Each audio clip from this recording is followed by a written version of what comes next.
מאז שבעצם שהתחילה המלחמה, נאלצנו להתפנות לאילת, ובאמת הייתה המון דרישה מכל הארץ שרצו לתמוך בנו, רצו להזמין. היינו צריכים לחשוב על דרך יצירתית, איך אנחנו כן ממשיכים לתפעל את העסק מרחוק. הגענו לרעיון של מארזים, בעצם שאנחנו מרכיבים מארזים. צד 8 בעצם עזר לנו להרים את העסק, כי הוא קישר אותנו לכל הארץ, ויכולנו באמת להמשיך לתפקד, להמשיך לקבל הזמנות.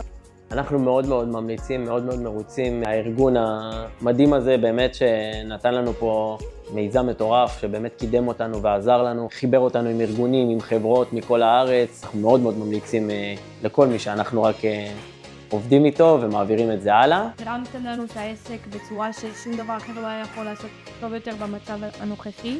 אנחנו מאוד מודים להם, זה משהו שמאוד עזר לנו ותמך בנו בשעה הלא קלה שהיינו בה, כן.